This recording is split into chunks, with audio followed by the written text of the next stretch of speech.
Hey, what is up, mortals? It is Lampwick here with a new video for ya. In this video, we'll dive into the story of Kyoko Kirigiri from the Danganronpa anime and games. I just wanted to greet you guys by saying, just sit back and relax, you're in for a treat. So, let's get started. Kyoko Kirigiri was born October 6, 1991 into a long family of detectives. Well, long running until Kyoko's father, Jin Kirigiri, actually decided not to pursue the family business. Jin would have been kicked out of the family if Kyoko's grandfather, Fuhito Kirigiri, had not learned about Kyoko's existence. Fuhito knew that his son would never follow in his footsteps and join the family business, but now that Fuhito had learned about another possible heir, his hope in the family name was restored. Fuhito then spent most of Kyoko's childhood teaching her how to be the world's best detective. However, Kyoko's relationship with her grandfather soon became toxic, as when Kyoko was only 7 years old, her mother fell deathly ill. Despite Jin's desperate attempts to get her daughter to come home before she passed, they were all blocked out by Fuhito's influence over Kyoko. He believed that Kyoko could not waste a single moment of her childhood not training, and that included seeing her mother on her deathbed. Shortly after, Jin cut off all communication with Fuhito and subsequently Kyoko, given that the two now lived together. However, when Kyoko begins to ask questions about her father, Fuhito insists that Jin was only using Kyoko's mother's death to go out and selfishly accomplish his own life goals and leave his family behind, guilt-free. Not knowing any better, Kyoko fully believed this lie and grew to hate her father for the rest of her formative years. Despite the family's well-known prestige, Fuhito makes an active effort to keep the family name out of the limelight. However, this appears to be in vain when Kyoko is noticed by Hope's Peak Academy recruiters and is welcomed into the elite school's 78th class. When Kyoko arrives at the school, though, we learn the real reason why recruiters sought her out when we see that Jin Kirigiri has become the headmaster of Hope's Peak Academy.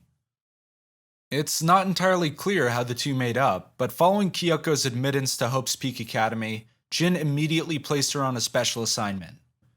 While Jin had become the headmaster of Hope's Peak Academy and had almost complete control of the facility, he distrusted the school's board of trustees, referred to as the steering committee. Jin suspected that the board was conducting business behind Jin's back that could threaten the well-being of the students. After some investigative work, Kyoko found this to be accurate. The steering committee was putting together the KmanKool project, a project to effectively put all talents humanly conceivable into one student with no talent whatsoever. However, by the time the Kirigiris discovered the project's existence, it was too late to stop it. But when the Kirigiris inquired into the whereabouts of the test subject for the project, it was revealed he had gone missing. Days later, it is revealed that the test subject has fallen into the hands of despair, when it is found out that he and two accomplices systematically murdered the entirety of Hope's Peak Student Council. These students were the pinnacle of hope for a better tomorrow.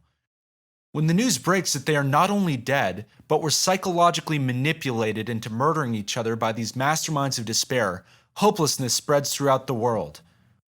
This spawns what is known in canon as the tragedy. We won't go too much into detail about the tragedy in this deep dive. Just know that as a result of the disaster, a domino effect occurs where society collapses across the world, resulting in the deaths of millions of people. In the wake of the tragedy, Jin Kirigiri offers the 70th class of Hope's Peak sanctuary within the academy to keep themselves safe as the last piece of hope in the world. They unanimously agree and seal themselves inside the academy, but little do they know they lock the very people who started the tragedy there with them. Seizing this opportunity, they execute Jin Kirigiri and take over the school. They are able to brainwash the 78th class into forgetting the past 4 years of their life, rendering each other mere strangers. They are forced to play a game of survival where a student must kill another student and get away with it in a class trial to escape to their freedom. This is when the killing school life begins. This video is sponsored by Skillshare. With the services Skillshare provides, you can get access to many in-depth tutorial videos on basically anything you want to learn. Each class that they have is bound to help you with your creative endeavors. Do you want to learn how to make videos like this one? Do you want to learn how to write scripts or edit audio? Skillshare has you covered. And with our link, you can have a 14-day free trial. So, what are you waiting for? Click the link now and get 14 days worth of classes free. Link in description below. Now that we know about Kyoko's life before the killing game, we need to know what she was like during the game. Kyoko Kirigiri stands at about 5'6" and weighs 106 pounds at the time of the killing game. Her hair is pink and semi-braided. Some strands are braided and some are loose. Her uniform is consistent with a detective, a purple trench coat and skirt with a light lavender dress shirt and a dull orange tie. However, in contrast to her traditional detective attire, she also wears brown leather boots that rest just below her knees. Also, unlike a detective, Kyoko doesn't remember she's a detective. This is peculiar because she's the only member of the killing game who had forgotten her talent along with her school history. This instantly makes her classmates suspicious that she's hiding a more sinister secret by withholding her ultimate ability. Despite forgetting her ultimate talent, Kyoko still possessed the skills of a great detective, just without knowing it. She uses these skills to serve her classmates exceptionally well during the series' deadly class trials. Along with the protagonist, Mikoto Naegi, and rival antagonist, Byakuya Togami, Kyoko serves as a key figure in finding and interpreting evidence used to solve the murders, usually being the first to solve it before any of her other classmates. This is a problem that many of the fans of this series have with the character, seeing that she'll solve a case long before everyone else does, and keeps it to herself, only offering vague hints to the solution. Although I argue that this is a personal choice for her, allowing Mikoto the opportunity to solve the case and allow him to be seen favorably by his classmates. It's revealed later that Kyoko and Mikoto have romantic feelings towards one another, so this gesture could be seen as a foundation for their relationship later on. The relationship between Mikoto and Kyoko goes through its final test in a famous scene towards the end of the first game.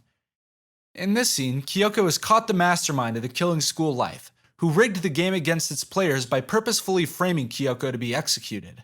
The mastermind wants to do this so all of the secrets Kyoko has discovered about the killing game can die with her, and she doesn't stop it before it reaches its climax. When Kyoko catches wind of this, she devises a scheme that will test the trust she has built with Mikoto by attempting to frame Mikoto for the crime instead of allowing herself to be framed. This scene has two outcomes. Either Kyoko is executed and the remaining survivors live a happy life in the school, raising a family with one another for the rest of their days, or, canonically, Mikoto is slated to be executed, but before it can be carried out, Kyoko intervenes by hacking the execution with artificial intelligence, allowing Mikoto to survive while at the same time ending the trial. After this, the remaining survivors quote-unquote defeat the mastermind of the killing school life, and are able to escape Hope's Peak Academy. This is where Trigger Happy Havoc ends. Following this, the survivors come across an organization known as the Future Foundation, a group of tragedy survivors that work towards rebuilding society. After being recruited by the Future Foundation's 14th Division, Kyoko quickly rose up the ranks to become the division leader. With this new power, Kyoko has 3 goals: protect the remaining survivors of the tragedy, spread the news of the Future Foundation's existence, and, most importantly, work to get the killing game survivors' memories back.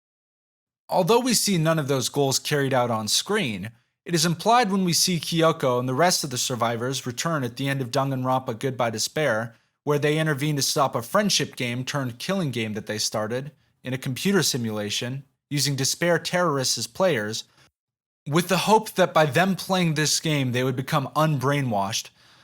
Alright, look, I know it's confusing, but this is about Kyoko, not all the weird stuff that the Future Foundation does, so just stick with me, okay? So, after that, Kyoko and Aoi Asahina, another survivor of the killing game, accompanied Mikoto to a termination hearing conducted by the board of directors of the Future Foundation. You see, apparently, the vice president of the Future Foundation, Kyosuke Munakata, caught wind of the 14th Division's secret project. This project was to help rehabilitate the remnants of Despair. These were the Despair terrorists in the computer simulation we talked about earlier. The act is confused by the Future Foundation as an act of collusion with the remnants of Despair, so he seeks to have Mikoto removed from the Future Foundation. However, this hearing is interrupted when a traitor in the midst begins another killing game, except this one had several twists. Firstly, unlike all the other killing games, this game had only one killer to find, but every few minutes, all of the players would be put to sleep, and the killer would eliminate one person. Then it would be the job of the survivors to find out who the killer is before they were put to sleep again. On top of that, All of the contestants in this killing game must wear a Monokuma bracelet with a special rule inscribed onto it. They alone must follow this rule, or else the bracelet will inject the wearer with the deadly poison.